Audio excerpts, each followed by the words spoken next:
हरे कृष्णा। तो आज हम लोग चौथे चैप्टर की बात करेंगे। काफ़ी लोगों को पसंद आ रही सीरीज़ और बहुत ही इंटरेस्टिंग सीरीज़ होती जा रही है। आप यकीन मानना, इसको मैंने अपने कॉलेज में जब कंडक्ट करा था, बहुत कुछ तुम्हें इस सीरीज़ के अंदर सीखने को मिलेगा।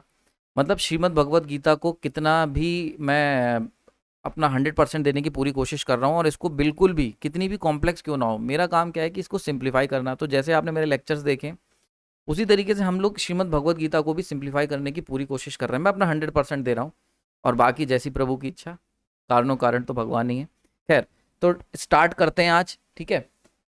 नाउ लास्ट लेक्चर के अंदर मैंने पूरा आपके सामने एक प्लॉट सेट कर दिया था। अर्जुन दुख में थे, उसके बाद भगवान ने उन्हें, जब उन्होंने सरेंडर करा, उन्होंने कहा कि शिष्यस्ते हम साधिमाम त्वाम प्रपन्नम, कि हे प्रभु अब आपके शरण में हूँ, अब तुम ही बताओ, मेरे को कुछ समझ नहीं आ रहा क्या रास्ता है, कौन सा रास्ता मैं लूँ। तो कृष्ण भगवान ने बोलना शुरू करा। पहले उन्होंने उसको नॉर्मल लेवल पे समझाया, जैसे कि हम लोग आपस में बात करते हैं कि यार अगर युद्ध नहीं करोगे तो अपमान होगा, अपयश होगा, है ना, लोग अपकीर्ति होगी, तुम्हारे बारे में उल्टा सीधा बोलेंगे, नपुंसक की तुम्हें नाम दे दिया जाएगा कि अरे यार वो भगौड़ा है, देखो भाग गया। लेकिन अर्जुन जो था, उसके पास वो डाउट इतना गहरा था, इसीलिए ना विषाद योग लिखा हुआ है चैप्टर पे। मतलब विषाद का मतलब होता है इंसान मतलब बिल्कुल डिप्रेस हो गया है। एक होता है दुख, देखो एक बात समझो, दोनों में अंतर है। एक होता है दुख कि यार हम जीते नहीं, तो उसका दुख है, ठीक है, दुख होना स्वाभाविक है, कोई दिक्कत नहीं है। आप श्रीमद् भगवत गीता जब पढ़ोगे, मैं जितना पढ़ पाया हूँ भगवान श्री कृष्ण के सानिध्य में, उनके शरण में रह के मैं जितना बात सीखा हूँ, मैं उतनी बता रहा हूँ। देखो एक बात बड़ी इंटरेस्टिंग है, इसलिए श्रीमद् भगवत गीता इतनी इंपॉर्टेंट बुक है। उसको जब भी कोई पढ़ता है ना, तो वो अपने सिनारियों के हिसाब से कनेक्ट करता है। इसीलिए मैं आपको सजेस्ट करूंगा, अगर ऐसे कोई पढ़ना चाहता है तो आप लोग कमेंट्री किसी की मत पढ़ो यार। आप क्या करो, आप ट्रांसलेशन पढ़ो संस्कृत के जो वर्ड्स हैं। इसके लिए आईआईटी कानपुर या खड़गपुर की साइट है, मैंने उस पर डाला था नेट पे, आईआईटी के करके है, कानपुर या खड़गपुर है। उन्होंने क्या कर रखा है, उन्होंने श्रीमद् भगवत गीता को श्लोक वाइज श्लोक, चैप्टर वाइज चैप्टर, उसमें 24 लोगों की ट्रांसलेशन प्लस कमेंट्री है। तो उसमें सेलेक्ट कर लो जो नाम तुम्हें अच्छे लग रहे हैं। तो मैंने उसमें से 3-4 नाम सेलेक्ट करे और उनका केवल ट्रांसलेशन पढ़ा, जिससे कि बिल्कुल क्लियर हो कि भगवान क्या कहना चाह रहे हैं। एक्चुअली कमेंट्री इसलिए मना कर रहा हूँ, कमेंट्री जो होती है ना, वो हर बंदे की अलग होती है, और वो उसके जीवन की उसने जीवन कैसे जिया है इसके ऊपर डिपेंड करता है। इसीलिए आप देखते होगे श्रीमद् भगवत गीता जैसे मैं पढ़ा रहा हूँ, तो मैं अलग तरह से पढ़ा रहा हूँ, कोई और पढ़ाएगा तो अलग पढ़ाएगा। स्वामी चिन्मयानंद या जो भी हैं, वो लोगों ने अलग तरीके से पढ़ाई हुई है, ठीक है। और एक है यथार्थ गीता आती है, बड़ी फेमस किताब है, उन्होंने अलग तरीके से लिखी है। तो आप ना कमेंट्री मत पढ़ो, आप केवल ट्रांसलेशन पढ़ो, और कमेंट्री जो है वो तुम्हारे जीवन की सेपरेट होगी। तो that is an important part कि जब भी हम लोग बात करते हैं श्रीमद् भगवत गीता की, तो कमेंट्रीज जो है ना, वो हमारे अपने जीवन की अपनी कमेंट्री होगी। तो उसके चक्कर में आपको डिस्टर्ब नहीं होना है, क्योंकि बहुत सारे लोग, अब जैसे मान के चलते हैं किसी सन्यासी के अगर मुख से ही गीता चुनोगे तो वो तुम्हें सन्यास की तरफ मोटिवेट करेगा। किसी तुम भक्ति योग वाले बंदे से बात करोगे, वो तुम्हें भक्ति की तरफ मोटिवेट करेगा। किसी कर्म योगी से सुनोगे तो वो तुम्हें कर्म की तरफ मोटिवेट करेगा। तो it depends on the particular person कि उसने अपनी ज़िंदगी किस तरह से जी है। तो इसीलिए मेरा सजेशन है आप लोग ट्रांसलेशन के ऊपर बात करें।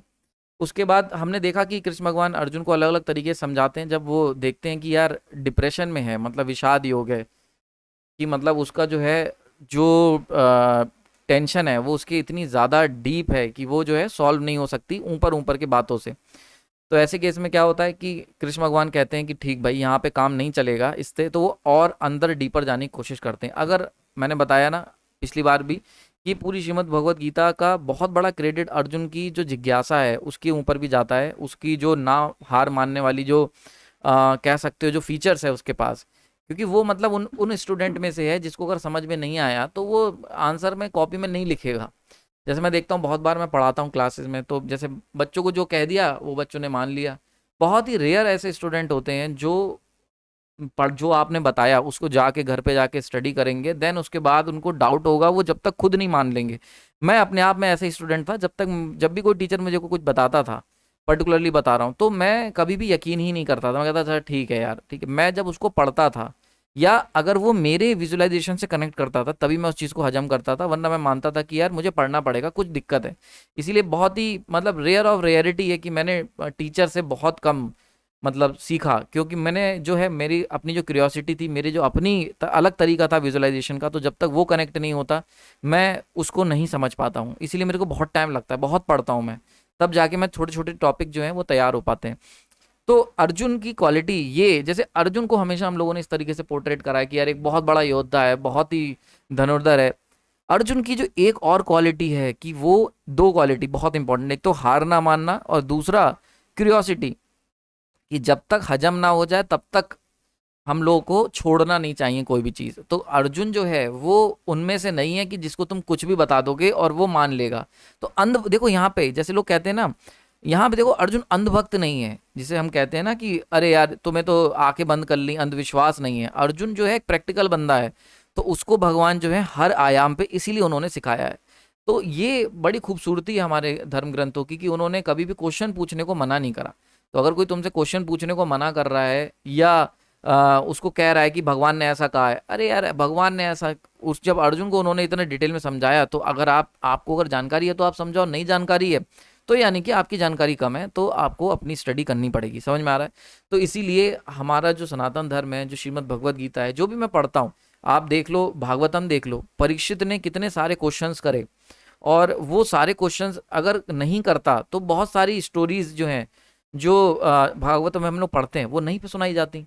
तो जब हम क्वेश्चंस करते हैं तो आपका माइंड जो है ना क्यूरियस होना चाहिए। One of the most important चीज़ जो आज के समय में बड़ी मिसिंग है, हम बस मान ले रहे हैं। क्यों? क्योंकि हम इफर्ट नहीं डालना चाह रहे। आपको समय बिताना पड़ेगा यार, चीज़ों के साथ इफर्ट डालने पड़ेंगे। तो यहाँ पे फिर अर्जुन जब देखते हैं भगवान कृष्ण की, यार ये ऐसे तो नहीं समझेगा, या तो अच्छा स्टूडेंट है ना, ये ऐसा वाला नहीं है, तो फिर उसको और डीप में उतरते हैं, भगवान आत्मा के बारे में बताते हैं। फिर यहाँ पे सेकंड चैप्टर पे आते हैं हम लोग, और निष्काम कर्मयोग की तरफ हम लोग चल रहे हैं। तो यहाँ पे मोटा मोटा तौर पे भगवान बताते हैं कि यार ना, एक बात समझ लो, लाइफ को ना बहुत सीरियसली नहीं लेना है। मतलब जीत हार, सुख दुख, मान अपमान, यश अपयश ना सब ठीक है यार। समझ में आ रही बात ये? तो किसी भी चीज़ को ना बहुत ज़्यादा, किसी चीज़ के प्रति रिजिड नहीं हो जाना है कि यार उसने मेरा अपमान कर दिया, अरे ठीक है भाई यार आगे बढ़ते हैं। समझ में आ रहा है? तो यहाँ पे इसका एक बड़ा इंटरेस्टिंग है एग्जाम्पल। एक बात समझो, बहुत ही इंटरेस्टिंग बात है, लाइफ ना नाटक है। ये एक जगह मैंने बुक में पढ़ा था, नाटक है। तो अगर हम इसको तोड़ते हैं तो ये हो जाएगा ना अटक। समझ में आ रही बात ये? तो जिंदगी को ना नाटक की तरह लो। बहुत बार लोग कह देते हैं, पर इसका मतलब क्या है वो कोई नहीं समझाता। तो इसको मतलब आज मैं आपको समझाता हूँ। जैसे एक शेक्सपियर का प्ले है ना कि लाइफ इज अ स्टेज, और उस पर हम सब लोग एक रोल प्ले करने आते हैं। तो उसी तरीके से मैं एक बुक पढ़ रहा था, मुझे याद नहीं है, मतलब हो गया यार 7-8 साल पहले की बात है, पर ये लाइन मेरे दिमाग में रह गई। लाइफ एक नाटक है। नाटक का मतलब है, अगर नाटक को तोड़ोगे तो वो हो जाएगा ना अटक। मतलब हम लोगों को अटकना नहीं है कहीं पर भी, कहीं जीत मिले तो भी नहीं और हार मिले तो भी नहीं। इसका एक एग्जांपल के तौर पे बताता हूँ। अगर मैं बात करता हूँ एक स्ट्रेट लाइन की और एक सर्किल की, तो इनमें खास बात क्या है? ठीक है, बहुत इंपॉर्टेंट चीज़ है।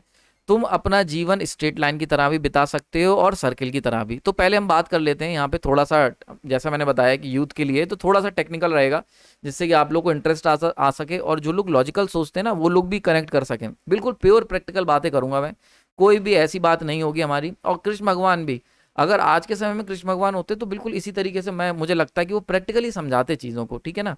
तो देखो यहाँ पे अगर हम बात करते हैं एक लाइन की, तो एक स्ट्रेट लाइन है, नॉर्मल जा रही है। स्ट्रेट लाइन की असीम संभावनाएं हैं, इन्फिनिटी तक ट्रेवल कर सकती है वो, जीरो से स्टार्ट होके। समझ में आ रहा है? तो इन्फिनिटी तक उसके पास जाने का रास्ता है। मतलब ग्रोथ कितनी हो सकती है? Infinity growth. मतलब अनंत संभावनाएं हैं उसके जीवन में पहुंचने की। लेकिन अब देखो, एक स्ट्रेट लाइन सर्किल में कब कन्वर्ट होती है? तो मान के चलते हैं स्ट्रेट लाइन जा रही थी, अगर इस स्ट्रेट लाइन को मैं क्या करूं, इस पर्टिकुलर पॉइंट के अक्रॉस हिंज्ड कर दूं, बांध दूं। ठीक है? तो अब देखना यहाँ पे क्या होगा, ये स्ट्रेट लाइन ऐसे घूमने लगेगी क्योंकि इससे बंधी हुई है, और घूम के ये बन जाएगा सर्किल। समझ में आ रही बात ये? देखो बहुत इंपॉर्टेंट लेसन है यहाँ पे, ये एग्जाम्पल को बहुत ध्यान से समझना। अगर स्ट्रेट लाइन होती तो इन्फिनिटी तक जा सकती थी, अनंत संभावनाएं थी।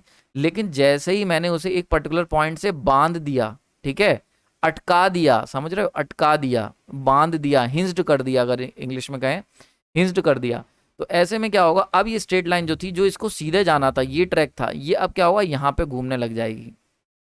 समझ में आ रहा है? इस तरीके से। और अब इसकी जो ग्रोथ है वो यहीं पे होके रह जाएगी। समझ में आ रही बात ये?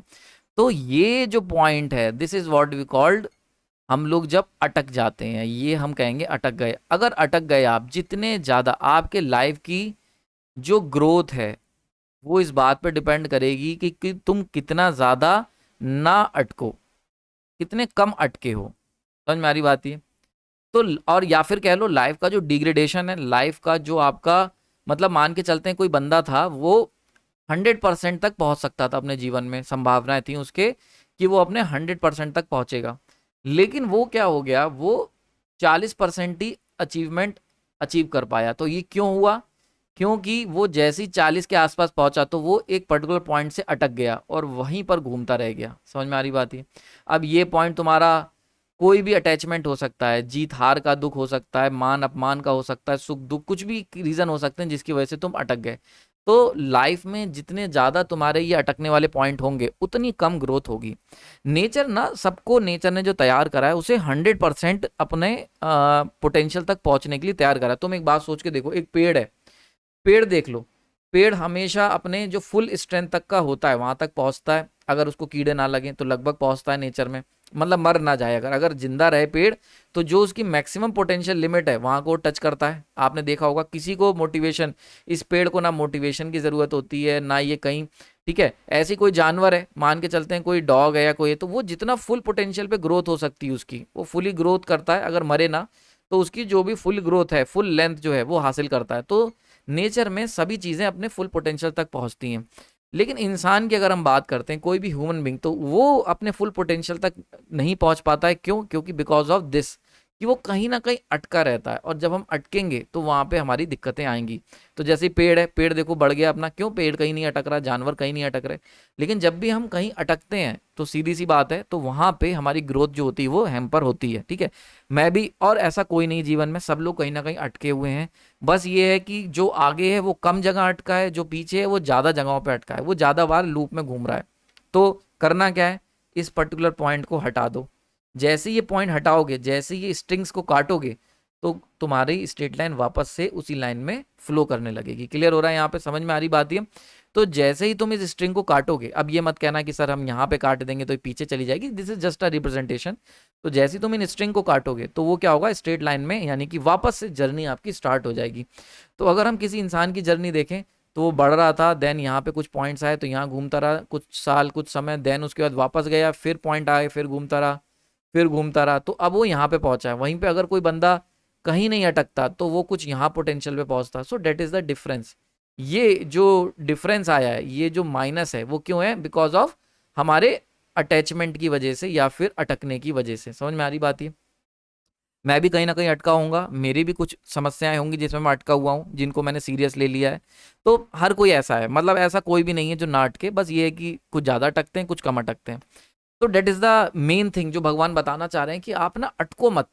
तो जीत हार को बहुत ज्यादा सीरियसली नहीं लेना, सुख दुख में बहुत ज्यादा, देखो जब तुम हारोगे तो दुख होना स्वाभाविक है, जीतोगे तो सुख होना भी स्वाभाविक है। पर एक होता है दुख होना, एक होता है डिप्रेशन होना। तो डिप्रेशन में नहीं जाना है, ठीक है? जैसे मान हो मिलेगा तो सुखी होगे, पर बहुत ज्यादा ओवर एक्साइटेड नहीं होना है, जैसा भी लास्ट लेक्चर में सीखा। तो यहाँ पे इन सब चीजों के लिए भगवान बताते हैं, निष्काम कर्मयोग के बारे में डिटेल में चर्चा करते हैं। ठीक है, कि भाई दोनों में समान रह के युद्ध करो। ठीक, तो यहाँ पे भगवान बताते हैं कि ऐसा क्यों है, क्यों भगवान ऐसा कह रहे हैं। क्योंकि भगवान कहते हैं कि लाइफ में ना दो फैक्टर्स हैं एक्चुअली। एक है तुम्हारे जो तुम्हारे अंडर कंट्रोल में है, और एक है जो एक्सटर्नल फैक्टर्स है, मतलब इंटरनल फैक्टर्स, या कह सकते हो your efforts plus external factors, ये दो फैक्टर्स हैं। अब तुम्हारे कंट्रोल में कौन कौन है? जैसे फॉर एग्जांपल अगर तुम एक स्टूडेंट हो तो अच्छे से पढ़ाई करना, ठीक है, क्यूरियोसिटी रखना, आइडियाज जनरेट करना, ठीक है, आप अपना अच्छे से एग्जाम लिख के आना, ये सब तुम्हारे हाथ में, जो तुम कर सकते हो, अच्छी प्रिपरेशन करना। क्या चीज़ तुम्हारे हाथ में नहीं है? न्यूज़ क्या चल रही है, देश में सरकार किसकी बनी है, फैक्ट्रीज का क्या हाल है, ठीक है, समझ में आ रही बात ये। और दिल, मतलब तुम्हारे कह सकते हो हार्ट ब्रेक हो, heart break in the sense, मतलब वैसे नहीं कि जैसे मान लो बाहर वाले क्या कर रहे हैं, मतलब बहुत सारी चीज़ें ऐसी हैं जो तुम्हारे हाथ में नहीं है, दिल तुम्हारा कहीं भी टूट सकता है। ठीक है, तो बहुत सारी ऐसी चीज़ें, अब इकोनॉमी नीचे जाती जा रही है, तो ये बहुत सारी चीज़ें हैं जो तुम्हारे कंट्रोल के बाहर की हैं। तुम्हारी किसी से बहस हो गई तो जैसे जस्ट अ रिप्रेजेंटेशन। तो बहुत सारे ऐसे फैक्टर हैं, जैसे सरकार किसकी बनेगी, है ना, एग्जाम में कितने लोग आ रहे हैं, ये तुम्हारे हाथ में नहीं, पेपर कैसा आएगा ये तुम्हारे हाथ में नहीं है, पेपर में कोई भी क्वेश्चन पूछा जा सकता है, कॉपी कौन चेक करेगा, this is all the external factors. ठीक है, तो इसके लिए बहुत सारी, अच्छा एक चीज मैं बताऊं, इस चीज के ऊपर ना लगभग सभी फिलोसफीज, मैं तो बहुत सारी बुक पढ़ता रहता हूँ, तो ज़्यादातर फिलोसफीज, चाहे वो जापान की हो, चाइना की हो, चाइनीज़ फिलोसफीज हैं, जापान है, और क्या नाम है, इंडियन तो हमारी है ही है, कोई भी हो, तुम किसी भी फिलॉसफी पढ़ोगे, ज्यादातर फिलॉसफीज में इसके ऊपर बात करी गई है। जैसे जापानीज कहते हैं कि जो कंट्रोल में है उसको कंट्रोल करो, और जो आउट ऑफ कंट्रोल है उसको उसमें उसके प्रति जो है वो कूल डाउन रहो, या मतलब उसके प्रति तुम एक्सेप्टेबल बनो, उसे एक्सेप्ट करो। समझ में आ रही बात ये? तो कंट्रोल वाली चीज को कंट्रोल करो और जो आउट ऑफ कंट्रोल है उसे एक्सेप्ट करो। That is the one of the best quote जो मैंने जापानीज कल्चर में पढ़ा, जो जापानीज की बुक पढ़ता रहता हूँ मैं, बहुत सारी डिफरेंट डिफरेंट कल्चर्स की। तो ऐसा ही कुछ श्रीमद् भगवत गीता में भगवान जो है वो बताना चाह रहे हैं कि यहाँ पे क्या है कि लाइफ में ना कई सारे फैक्टर्स हैं। तो वो क्यों कह रहे हैं कि ये अभी जो पिछली स्लाइड मैंने दिखाई कि जीत और हार, सुख दुख को बहुत ज्यादा सीरियसली नहीं लो, क्योंकि बहुत सारे ऐसे फैक्टर्स हैं जो तुम्हारे कंट्रोल के बाहर के हैं। ठीक है, जैसे कि फॉर एग्जाम्पल तुमने बहुत अच्छी तैयारी करी, लेकिन क्या हुआ कि उस एग्जाम में वो पेपर जो था, पेपर लीक हो गया। बहुत कॉमन प्रॉब्लम है, पेपर लीक हो गया। अब क्या करोगे? दीवार पे सर मारोगे, डिप्रेस हो जाओगे, परेशान हो जाओगे। तो ये तुम्हारे कंट्रोल के बाहर है। या मान के चलते हैं तुमने करा, अब तुमने पेपर बहुत अच्छा हुआ पर सरकार ने कह दिया भैया 60% रिजर्वेशन चलेगा, 10% और खा गई सीट, तब क्या करोगे? तुम 40% में रह गए। तो एक्सेप्ट करना ही one of the major thing है। ठीक है, समझ में आ रही बात? ही क्लियर हो रहा है यहाँ पे? तो अब क्या है, तुम्हारे हाथ में क्या चीज है? तुम्हारे हाथ में एक वोट है अपना, तो वही वोटिंग करके आ जाना। ठीक है, जब कभी तुम इतने एफर्ट डाल के कभी तुम अगर एजुकेशन मिनिस्टर बनो, एजुकेशन मिनिस्टर, तो कंट्रोल करना भाई उसको पहुंच के। मान के चलते हैं आप आईएएस की तैयारी कर रहे हो, तुम देख रहे हो भाई बहुत ज्यादा धांधली हो रही, बहुत ज्यादा करप्शन है। तो तुम्हारे एफर्ट में क्या है कि तुम क्या करो, 12 घंटे रोज पढ़ो बैठ के, अच्छे से एग्जाम क्वालिफाई करो एग्जाम, और जब एग्जाम निकल जाए तो भाई आईएएस में बन जाना, जब तो ये करप्शन को रोक देना। ये तुम्हारे कंट्रोल में है। तुम्हें अगर लगता है कि यूनिवर्सिटी की पॉलिसीज नहीं है, तुम मेहनत करो, पीएचडी करो, पीडीएफ करो, और अच्छे से सेलेक्ट हो आईआईटी वाईटी से, और वीसी बन के आओ, और वीसी बन के आओ और कानून चेंज कर देना। समझ में आ रही बात? ये तो तुम्हें जो रूल्स लग रहे हैं कि गलत हैं स्टूडेंट के, उनको चेंज करो, तुम कर सकते हो। पर अभी तुम्हारे हाथ में जो है उसके ऊपर आपको ध्यान देना। उसके लिए तुम्हें एक्सटर्नल फैक्टर्स को एक्सेप्ट करना पड़ेगा, और इंटरनल फैक्टर्स या जो तुम्हारे कंट्रोल में है उनको, उन पे अपना 100% देना पड़ेगा। समझ में आ रही बात? ये उस पर 100% अपना फोकस करना पड़ेगा। So these are the important points, इसलिए मैं इसको इतना टाइम ले रहा हूँ।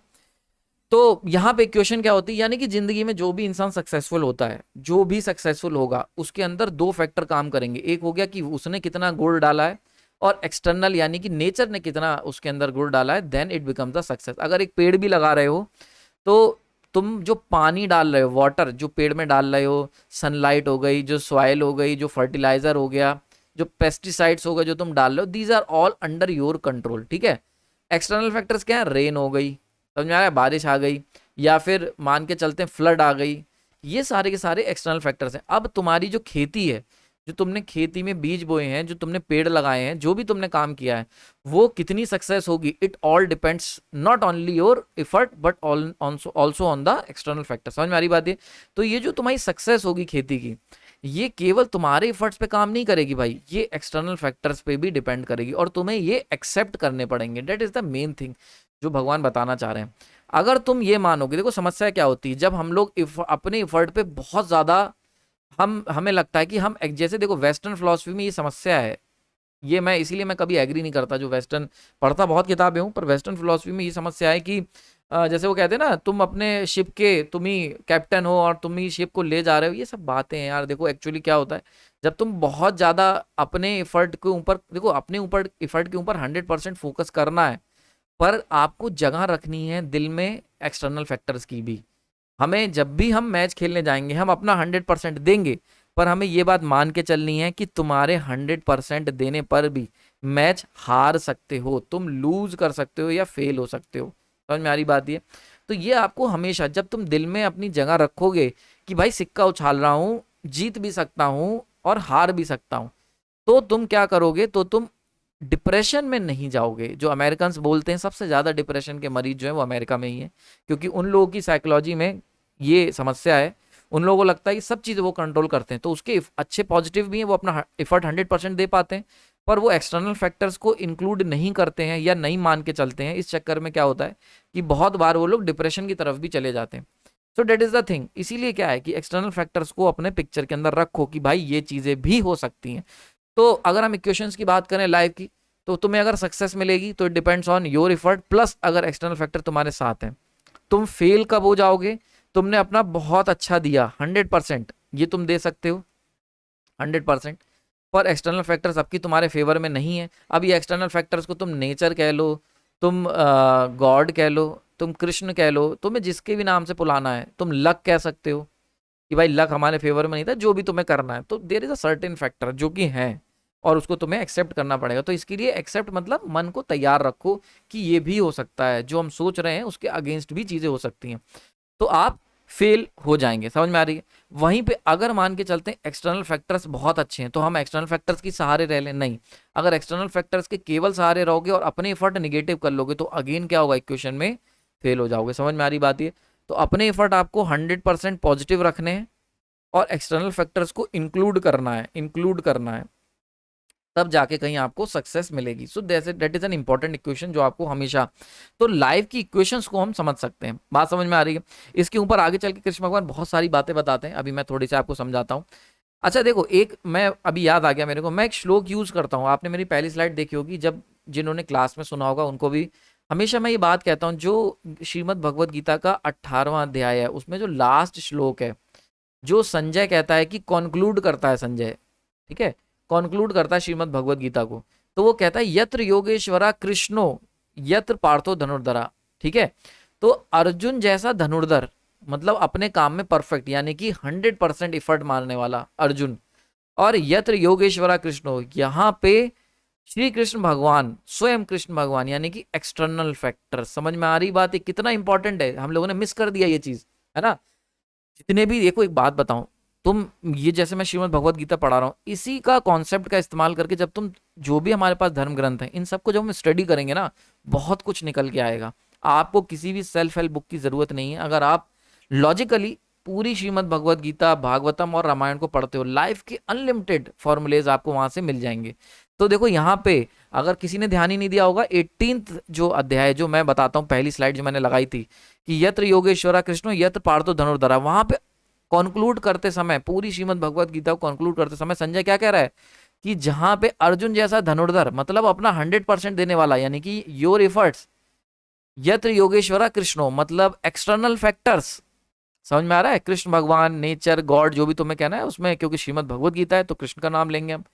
तो एक्सटर्नल फैक्टर्स जब होंगे, तत्र श्री विजयोर भूतिर, वहां पर ही विजय है। समझ में आ रही बात? ये विजय, यश, ध्रुवा नीति मृतिमवा, मतलब मेरे मत में, मेरे अनुसार, मेरा जो मत है उसके अनुसार वहीं पर सक्सेस निश्चय है। ध्रुवा मतलब होता है 100%। समझ में आ रही बात? ये तो देखो, जो आखिरी श्लोक है वो भी ये वाली इक्वेशन को सिग्निफाई कर रहा है, यत्र योगेश्वरा कृष्णो यत्र पार्थो धनुर्धरा। समझ में आ रहा है? अर्जुन जैसा 100% अपना एफर्ट देने वाला, और कृष्ण जैसा नेचर का साथ, मतलब यूनिवर्स तुम्हारी तरफ हो, देन सक्सेस जो है वो अनलिमिटेड है। क्लियर हो रहा है यहाँ पे? तो आपको क्या करना है, देखो अब यहाँ पे हम क्या कर सकते हैं सर, आपको अर्जुन बनना है, सिंपल सी बात है। कृष्ण को पाने के लिए कुछ भी करने की तुम्हें बहुत ज्यादा वो नहीं है। आप सिंपली कृष्ण भगवान पे, या जिसको भी मानते हो, देखो हमें मान लो मैं कृष्ण भगवान को बहुत बड़ा डाई हार्ट फैन हूँ, तुम हो सकता है शिव जी के हो या हनुमान जी के हो, तो जैसे ये लोग कहने लगते हैं ना कि ऐसा है शिव जी को मत मानो या उनको, अरे यार तुम्हें जिसको मानना है, ठीक है। ये देखो आगे चल के भगवान हालांकि बताते हैं, मैं जो बात फैक्ट है कि सारे देवी देवता जो हैं वो अल्टीमेटली जुड़े मुझसे ही हैं, तो चाहे तो उनसे मांग लो तब भी तुम आ मेरे तक ही रहे हो। लेकिन आपका जिससे दिल लगे, आपका जिससे, जहां पे आपका मन लगे, ठीक है। जैसे एक वो रामायण का बड़ा फेमस है, हरि व्यापक सर्वत्र समाना प्रेम ते प्रगट भय में जाना, ठीक है। मुझे हो सकता है आगे पीछे कुछ वर्ड हो गए हो, तो मतलब वहां पे राम जी कहते हैं कि हरि, मतलब जो हरि मतलब भगवान तुलसीदास जी कहते हैं कि कृष्ण भगवान या हरि या विष्णु जी जो हैं वो सब जगह सर्वत्र समान रूप से विद्यमान है। समान रूप से, एक पेन में भी हैं, कॉपी में भी हैं, पत्थर में भी हैं, गाय में भी हैं, कुत्ते में भी हैं, इंसान में भी हैं, सर्वत्र समाना। जहां पे जिसकी प्रीति हो जाती है, जिसकी जिससे प्रेम हो जाता है, वहां पे भगवान स्वयं को प्रकट कर लेते हैं। तो मान के चलते हैं तुम्हारे घर में एक पेंटिंग लगी हुई है, तुम्हारे घर में एक तस्वीर है, लेकिन तुम उस तस्वीर से बहुत अटैच हो, तुम्हें बहुत प्रेम है, तुम्हें लगता है कि अगर भगवान होंगे तो ऐसे ही होंगे, और तुम उनसे बड़ा अटैच हो, तो तुम यकीन मानना भगवान वहीं पे प्रकट हो गए होंगे। क्योंकि जहां पे भी प्रेम होता है, जहां पे हमारे अटैचमेंट्स होते हैं, जहां पे हम, जब भी हम जिस रूप में भगवान को भजने लगते हैं, भगवान उसी रूप में प्रकट होकर हमें फल देने लग जाते हैं। नेचर वहीं पे एनर्जी अपनी रेडिएट करने लगती है। तो अगर कोई पत्थर है, उसको तुमने पूजा करा, उसको शिवलिंग बना दिया और उस पर जल चढ़ा रहे हो, और तुम्हारी आस्था अगर उससे जुड़ गई, तुम्हारा भरोसा आ गया, तो वो तुम्हें फल देने लग जाएगा। समझ में आ रही बात ये? तो ये बातें जो हैं जो तुलसीदास जी ने कही, तो ये बड़ा इंपॉर्टेंट है। तो इसीलिए क्या है, यहाँ पे कृष्ण भगवान को तुम मानते हो तो कृष्ण भगवान कह लो, अगर आप किसी और को मानते हो, किसी और को, जिसको भी है, आपको क्या करना है, सिंपली उन पे भरोसा रखना है, उनके प्रति प्रीति यानी कि प्रेम रखना है, भगवान के प्रति धन्यवाद वाली बात रखनी है, उनके प्रति अपना प्रेम रखना है। ठीक है, नेचर को मानते हो तो नेचर मतलब अल्टीमेट क्या है ना, आपको बिलीव रखना है, भरोसा करना है कि हाँ नेचर है, नेचर काम करती है, एक्सटर्नल फैक्टर्स हैं पिक्चर में, इसको भरोसा रखो और अपना 100% दो। जब भी तुम याद रखना, कृष्ण भगवान जो मैं अलग अलग बुक्स पढ़ता रहता हूँ, भगवान हमेशा कहते हैं कि जब भी तुम धर्म की तरफ खड़े होगे, धर्म का मतलब जब भी तुम अपनी ड्यूटी परफॉर्म करोगे, भगवान कहते हैं मैं हमेशा तुम्हारी तरफ खड़ा रहूंगा। तो जब भी आप अपनी ड्यूटीज परफॉर्म करेंगे तो भगवान तुम्हारी तरफ ऑलरेडी आ जाएंगे। तो अपना 100% दो, ठीक है, सही काम करो, जो तुम्हारी ड्यूटी, अगर स्टूडेंट हो तो पढ़ना तुम्हारी प्राइम ड्यूटी है, तो आप पढ़ाई करो, मन लगा के सीखने के लिए पढ़ो, 100% दो अपना, तो कृष्ण भगवान स्वयं तुम्हारी तरफ खड़े होंगे। क्लियर हो रहा है यहाँ पे? तुम्हें भगवान के लिए चिंता नहीं करनी, तुम्हें चिंता करनी है अपना 100% देने की। भगवान पे तुम्हें बस भरोसा रखना है कि अगर मैं ईमानदार हूं, मैं अपना 100% दे रहा हूं, तो भगवान रास्ता दिखाएंगे, कुछ ना कुछ मिलेगा, यहाँ नहीं तो कहीं और सही। ठीक है, तो ये चीज आपको समझ में आनी चाहिए। तो यहाँ पे बड़ा इंटरेस्टिंग पर्सपेक्टिव निकल के आया है। तो देखो, संजय ने भी जब कंक्लूड करा तो उसने कहा इंपॉर्टेंट चीज क्या है कि केवल इंटरनल फैक्टर्स भी तुम्हें नहीं जिताएंगे, आपके एफर्ट से केवल तुम नहीं जीत सकते, क्योंकि नेचर भी तुम्हारी तरफ होनी चाहिए, भगवान का भी साथ होना जरूरी है। और उन्होंने, संजय ने ये भी नहीं कहा कि यत्र योगेश्वरा गिरीश कृष्णो तत्र शिव विजयोर्भूति, ये भी उन्होंने नहीं कहा कि केवल जहां पे कृष्ण है वहां पर जीत है, यानी कि केवल अगर एक्सटर्नल फैक्टर्स पॉजिटिव हैं तो भी तुम्हें जीत मिल जाएगी, नहीं, तुम्हारे एफर्ट अगर नेगेटिव होंगे तब भी तुम्हें जीत नहीं मिलेगी। तो दोनों का जब कॉम्बिनेशन बनेगा तभी आपको सक्सेस मिलेगी। ठीक है, देखो मैं इसलिए डीप में समझा रहा हूँ क्योंकि these are the one of the most important equations, इसीलिए, और मैं इसीलिए पूरा अंदर जाके डीप में, जैसे मैं कॉन्सेप्ट समझाता हूँ अपने लेक्चर्स में इलेक्ट्रिकल इंजीनियरिंग के, वैसा ही मैं अपना 100% दे रहा हूँ यहाँ पर। ठीक है, क्लियर हो गया यहाँ पे? तो इसको एक एग्जांपल से समझते हैं। फॉर एग्जांपल, ये क्यों कहा एक्सटर्नल फैक्टर्स आपको सबसे ज्यादा देखने को कहाँ मिलेंगे, तो मैच बहुत अच्छा एग्जांपल है। मान के चलते हैं मोहम्मद शमी बॉलिंग करा रहा था, 5 विकेट लिए, मस्त बॉलिंग कराई, बहुत ही बढ़िया टीम खेली, लेकिन क्या होता है, हमने भी बहुत अच्छी बैटिंग करी, सब कुछ करा, पर क्योंकि क्या हुआ कि हमारे जो ओवरऑल टीम एफर्ट था उसकी वजह से हम मैच हार गए। हमने भले ही 100% दिया, पर कुछ कैच ड्रॉप हो गए, कुछ प्लेयर जो थे वो नहीं अच्छा खेल पाए, या कह लो कि जो अपोनेंट है, जैसे फॉर एग्जांपल मान के चलते हैं ऑस्ट्रेलिया से मैच हो रहा है, ऑस्ट्रेलिया हमसे बहुत अच्छा खेल गई, एग्जांपल के तौर पे वर्ल्ड कप 2024, ठीक है 2023 आई थिंक, है ना, सबके दिलों में दर्द है इसका। ठीक है, तो अब मान के चलते हैं वर्ल्ड कप 2023 था, हमने पूरा टूर्नामेंट बहुत अच्छा खेला, हमने सब कुछ बहुत अच्छा करा, लेकिन ऑस्ट्रेलिया हमसे उस दिन अच्छा खेल गई। तो ये क्या है, ऑस्ट्रेलिया की टीम का खेलना, दिस इज एक्सटर्नल फैक्टर्स। समझ में आ रही बात? है कुछ नहीं करा जा सकता। या मान के चलते हैं कोई मैच हो रहा है जिसमें विराट कोहली ने 100 रन बनाए, ठीक है, बहुत बढ़िया करा, 100 रन बनाए, अपना बेस्ट दिया, पर बॉलिंग हमारी बहुत खराब हुई। तो विराट कोहली ने 100 सेंचुरी मारी, 3 कैच पकड़े, फील्डिंग में 50 नहीं 20 रन मान के चलते हैं, 20 रन रोके, सब कुछ बहुत अच्छा करा इस बंदे ने, लेकिन ओवरऑल टीम जो थी वो हार गई।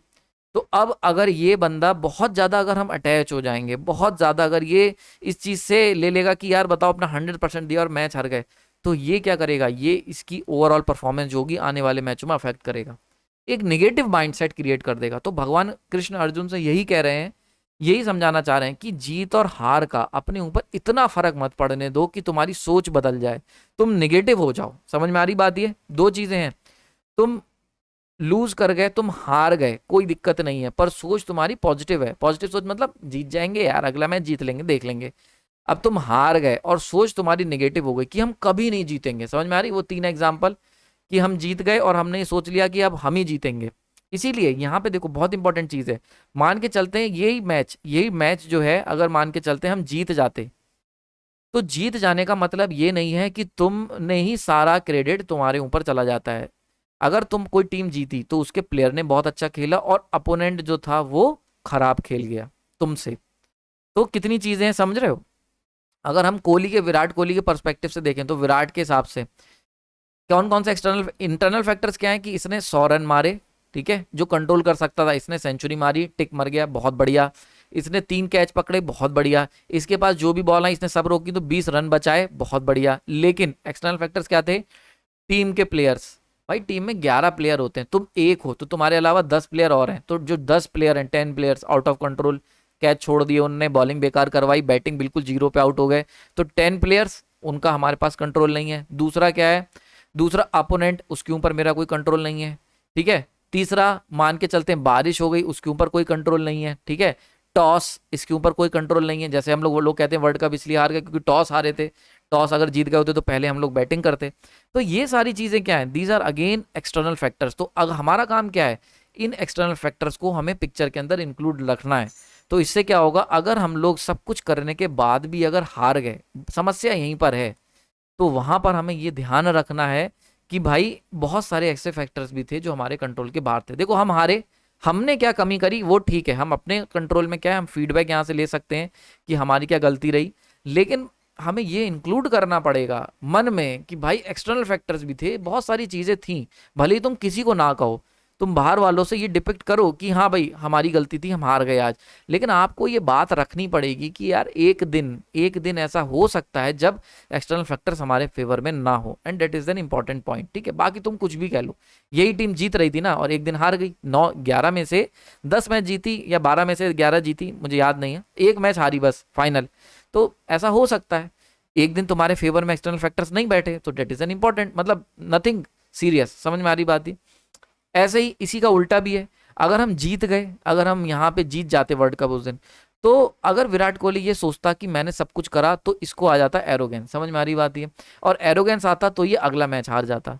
तो ये भी बहुत जरूरी है कि हमें एरोगेंस ना आए, यानी कि हम ये सोचे भले ही हमारी वजह से टीम, हमने 100 रन बनाए, सेंचुरी मारी, 3 कैच पकड़े, 20 रन रोके, और हमारी वजह से टीम जो थी वो जीत गई, पर हमें ये ध्यान रखना होगा कि ऐसे एक्सटर्नल फैक्टर्स भी थे जो हमारे फेवर में काम करे। अपोनेंट अच्छा नहीं खेली, टॉस उस दिन हम जीते थे, ठीक है, अपोनेंट जो अच्छा नहीं खेली थी उस दिन, बारिश पहले हो गई थी, हमारा साथ दिया बारिश ने, तो ये सारे फैक्टर्स अगर हम ध्यान रखेंगे तो हमें एरोगेंस नहीं आएगा। वो बताया था ना 3 स्टेट, ना तो ओवर एक्साइटेड में जाना, जब भी जीतो तो तुम भी, मतलब अगर मान के चलते हैं आप एसएससी जेई का एग्जाम दे रहे हो, आईआईटी का एग्जाम दे रहे हो, टॉप रैंक आ जाती, तो ध्यान रखना कि बहुत सारे ऐसे फैक्टर भी थे जो तुमने नजर नहीं मारी लेकिन वो तुम्हारे फेवर में थे। और अगर हार जाओ तो भी ध्यान रखना कि तुमने तो, तुम्हारे एफर्ट में जो कमी रह गई वो तो एक्सेप्टेबल है, पर ये भी मानना पड़ेगा कि बहुत सारी चीजें थी जो हमारे कंट्रोल के बाहर थी और वो नहीं हो पाई। लेकिन ध्यान ये रखना है कि अपना 100% हमने दिया। अगर, और वैसे भी याद रखना, अगर तुमने अपना 100% दिया होगा तो उस रात तुम चैन से सो लोगे, समझ में आ रही? ये बड़ा अच्छा इंडिकेशन है। अगर तुमने अपना 100% दिया है और तुम हार गए, उस रात तुम्हें नींद आ जाएगी, सुकून आ जाएगा थोड़ी देर में। लेकिन अगर आपने 100% नहीं दिया है या बहुत अटैच हो, तुम एक्सटर्नल फैक्टर्स को बिल्कुल इंक्लूड नहीं कर रहे हो, तो तुम डिप्रेशन एंजाइटी के शिकार होगे, ठीक है। तो एटीट्यूड क्या रखना है? एटीट्यूड रखना है वही मुन्ना भाई वाला, बढ़िया वाला एटीट्यूड। जैसे आपको याद होगा मूवी में वो कहता है ना कि सपना टूटा है तो दिल तो कभी जलता है, थोड़ा दर्द हुआ पर चलता है, कि ठीक है चलो सपना टूट गया, हार गए, तो वो कहता है फिर क्या हुआ, तो भाई फिर क्या हुआ, अगले दिन न्यूजीलैंड टीम आ गई खेलने, समझ में आ रही बात है। तो यही attitude, one of the best attitude आपको रखना है लाइफ में, कि भाई अपना 100% दिया लेकिन सपना टूट गया। अब टूट गया तो क्या करना है, तो क्या करना है, क्या दूसरा सपना देखेंगे, दूसरा काम करेंगे, दूसरी टीम के साथ खेलेंगे, समझ में आ रही है? That is the best attitude जो आपको अपनी लाइफ में कैरी ऑन करना है। तो यहाँ पे यानी कि अब देखो ये क्यों इतना इंपॉर्टेंट है, ये काफी डिटेल में हमने इसे चर्चा कर ली, करनी भी जरूरी थी क्योंकि वन ऑफ द मेजर, ये आज का जो सेशन है बहुत इंपॉर्टेंट सेशन है, इसीलिए मैं इसको इतना डिटेल में कवर कर रहा हूँ। तो यहाँ पे इतना इंपॉर्टेंट है, यहाँ पे ये क्वेश्चन देख लो। अच्छा, क्यों ऐसा कहा जा रहा है कि डिप्रेस नहीं होना है? देखो अब यहाँ पे बड़ा इंटरेस्टिंग, मान के चलते हैं पहला केस, तुमने एग्जाम दिया, तुमने अपने एफर्ट 100% दिए, पर लाइफ जो थी वो तुम्हारे अगेंस्ट में थी और तुम हार गए, कोई दिक्कत नहीं। अगर हार गए और तुमने ये मान के चला कि हाँ तुम यहाँ पे टूटे नहीं, यानी कि तुम बस सैड हुए पर डिप्रेस नहीं हुए, डिप्रेस नहीं हुए, सैड हुए, कोई दिक्कत नहीं है। तुमने दोबारा एफर्ट मारा, दूसरा एफर्ट मारा, दोबारा तुमने एफर्ट मारे, लेकिन अगेन लाइफ तुम्हारे फेवर में नहीं थी, उस दिन पेट खराब था, घर की कुछ इकोनॉमिकल कंडीशन थी, तुम फिर से फेल हो गए, कोई बात नहीं। तुम जब, ये रियलिटी बता रहा हूँ, पिक्चर नहीं है, पिक्चर में तो भाई सक्सेसफुल हो जाता है आदमी, ये रियल लाइफ है। तुमने फिर एफर्ट मारा, तुम फिर हार गए, लेकिन तुम फिर से सैड हुए पर डिप्रेस नहीं हुए। ध्यान रखना, हमें अवॉइड क्या करना है, डिप्रेशन को अवॉइड करना है। जैसे स्टॉक मार्केट में एक एग्जांपल दे देता हूँ, स्टॉक मार्केट की एक बड़ी इंटरेस्टिंग मैं बुक पढ़ रहा था, उसमें एक थ्योरी है कि लॉस करो पर बिग लॉस को अवॉइड कर दो। समझ में आ रहा है? अगर आपने जीवन में बिग लॉस को अवॉइड कर दिया, छोटे छोटे लॉस बियर कर लिए, तो तुम बड़ा कैपिटल, बड़ा लाइफ जी लोगे। तो बिग लॉस जो हैं उनको अवॉइड करना है, मतलब डिप्रेशन में नहीं जाना है। थोड़ी देर के लिए दुखी हो गए, एक दो दिन शोक मना लिया, वापस से काम पे लग गए। अब देखो जो बंदा, यहाँ पे देखो दो बंदे होंगे, दो टाइप के। एक होंगे जिन्होंने एफर्ट मारे और लाइफ अगेंस्ट दी फेल हो गए, तो इनमें से एक होगा जो सैड होगा और एक होगा जो डिप्रेस होगा। जो डिप्रेस होगा वो पिक्चर से बाहर चला गया, वो कहेगा भैया मैं एग्जाम नहीं दे रहा, मेरा नहीं होने का, ठीक है, ये बाहर हो गया। अब जो सैड होगा ये वापस से सेकंड सिचुएशन में आ गया। अब जैसी सेकंड सिचुएशन में आया, वापस से एफर्ट मारेगा, लाइफ फिर उसके अगेंस्ट में होगी, तुम फिर से फेल हो जाओगे, फिर से। अब जो सैड वाले थे उनमें दो कैटेगरी बन जाएंगी। एक होंगे जो अब डिप्रेस हो जाएंगे कि यार 2 बार अटेम्प्ट दे के देख लिया, ठीक है, 2 बार हमने प्रयास करे, ये कोई भी सिचुएशन हो सकती है, और हम हार गए, यानी कि भाई लाइफ हमें, अब हम कोई एक्सपेरिमेंट नहीं करेंगे। मान के चलते हैं इस बंदे ने पहले शॉप खोली, ठीक है, ये ऐसा नहीं कि एक ही एग्जाम की बात हो रही है, इसको समझ लो बहुत ध्यान से। ये ऐसा नहीं हो रहा है कि भाई तुम, मैं बात कर रहा हूँ कि जैसे मान लो आईएएस का एग्जाम है कि मैं पूरे 7 साल 8 साल देता ही रहूँ, इस चीज़ को मैं प्रमोट नहीं कर रहा। यहाँ पे मैं फोकस कर रहा हूँ कि कोई भी लाइफ का एग्जाम तुम दे रहे हो, इसको बिगाड़ दूँ, तो ये हमारा टारगेट नहीं है। मैं ये नहीं कह रहा कि तुम एक एग्जाम को पकड़ो और उसके में लगे रहो जब तक सक्सेसफुल ना हो जाओ, नहीं, ये नहीं कह रहा मैं। तुमने कोई भी चीज़ दी, मान के चलते हैं इस बंदे ने शॉप खोली, ठीक है, बहुत सारे लोगों ने शॉप खोली होगी, शॉप नहीं चली, तो उनमें से कुछ होंगे डिप्रेस होंगे, भाई अब बिजनेस नहीं करेंगे, अब हम लोग क्या करते हैं, कुछ और ट्राई करेंगे। तो कुछ और ट्राई करने गए, वो भी फेल हो गया, तो उसमें से कुछ लोग डिप्रेस होंगे कि अब भाई कुछ नहीं करेंगे, ये भी नहीं करेंगे, और कुछ बंदे सैड होंगे लेकिन वो दूसरी तरफ गए। अब उन्होंने तीसरा काम स्टार्ट करा, तीसरा एक्सपेरिमेंट करा। अब देखो क्या होगा, तीसरा एक्सपेरिमेंट करा, इफर्ट मारा, लाइफ ने साथ दे दिया और लाइफ चल पड़ी। एडिसन, ठीक है, 1000 एक्सपेरिमेंट करे, पर इफर्ट 100% दिया, लाइफ ने सफल नहीं हुआ, लाइफ ने फेवर नहीं करा, साइंस ने फेवर नहीं करा, नेचर ने फेवर नहीं करा, फेल होते गए होते गए होते गए, लेकिन वो डिप्रेशन में नहीं गए, सैड होते थे। जब भी वो नया फिलामेंट लेके आते थे कि लाओ इस बार क्या करते हैं, बकरी का बाल लेके चलते हैं, इससे बल्ब जलाएंगे, पर बल्ब नहीं जलता था, तो सैड नहीं होते थे कि नहीं यार बल्ब नहीं जला, कोई दिक्कत नहीं, ठीक है, तो सैड होते थे पर डिप्रेस नहीं होते थे। उनने कहा अगली बार कल घोड़े का बाल लेके आएंगे, अगले दिन कुत्ते का बाल लेके आएंगे, ठीक है, फिर एक दिन उन्हें नाइक्रोम वायर मिल गया और काम हो गया। तो सैड हुए, ठीक है, पर डिप्रेस नहीं हुए। सैड जब होंगे हम, उन्होंने फीडबैक लिया कि यार ये काम नहीं कर रहा, दूसरा तरीका अपनाया, ठीक है, देन एक दिन आएगा कि लाइफ, तुम सही चीजें करोगे, एफर्ट सही मारोगे, लाइफ का सही साथ मिलेगा और तुम सक्सेसफुल हो जाओगे, ठीक है, बढ़िया हो गया, कोई दिक्कत नहीं, बल्ब बन गया। अब क्या हो गया भाई, लाइफ तो डिफरेंट टाइम्स एक्सपेरिमेंट होते रहते हैं, एग्जाम देने पड़ेंगे, जिंदगी तो एग्जाम लेती रहेगी। नेक्स्ट एग्जाम आया, अब देखो यहाँ पर दो कैटेगरी बनेंगी। यहाँ पे कौन सी कैटेगरी बनेंगी, यहाँ पहले तो समझो तीसरी स्टेज तक ये वही आ पाया होगा जो पहली स्टेट में सैड हुआ लेकिन डिप्रेस नहीं हुआ, दूसरी स्टेट में भी सैड हुआ, डिप्रेस नहीं हुआ, और बाहर कौन चले गए, जो डिप्रेस हो गए। जो डिप्रेस हो गए उनको लाइफ ने बाहर फेंक दिया, ये जीवन में रिक्शा उक्शा चला रहे होंगे, अब काम खत्म हो गया इनका। लेकिन जो सैड हुए लेकिन डिप्रेस नहीं हुए, वो तीसरी स्टेज पे पहुंच पाए, तीसरी लाइफ के, और लाइफ ने उन्हें सक्सेस दे दी। अब यहाँ से दो कैटेगरी बनी, एक बनेगी जो ये सोचने लगेंगे कि मैं अपनी वजह से ही जीता हूँ और कोई लाइफ में एक्सटर्नल फैक्टर्स नहीं, मतलब मैं जिम्मेदार हूँ पूरी सक्सेस के लिए। समझ में आ रही बात ये? और एक जो बंदा होगा जो कहेगा मेरे इफर्ट, यानी कि effort plus external factors both कौन जब एक साथ मिले तब हम जीते हैं। यानी कि मेरे पास, मैं अगर अर्जुन हूं तो मेरे पास कृष्ण का साथ था, इसलिए मैं यहाँ पे सक्सेसफुल जीता हूँ। तो वो क्या करेगा, वो ये मान के चलेगा, वो क्रेडिट लाइफ को भी देगा, वो भगवान को क्रेडिट दे देगा कि ठीक है अपना एफर्ट मारा और भगवान की विशेष कृपा रही और हम जीत गए, ठीक है।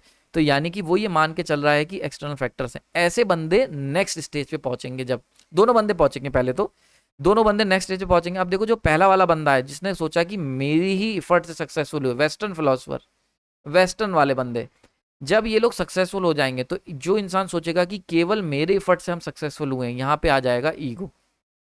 समझ में आ रही है? यहाँ पे आ जाएगा ईगो, एटीट्यूड और एरोगेंस। अब ये जो बंदा होगा इसे लगेगा कि मैं ही राजा हूँ, ठीक है, अपुनिच ही भगवान है, इसको ये लगने लगेगा कि भाई मैं जीत गया हूँ। अब जब नेक्स्ट स्टेज में पहुंचोगे और लाइफ फिर से तुम्हारे एक्सटर्नल फैक्टर अगेंस्ट में चले जाएंगे, तुम होगे फेल।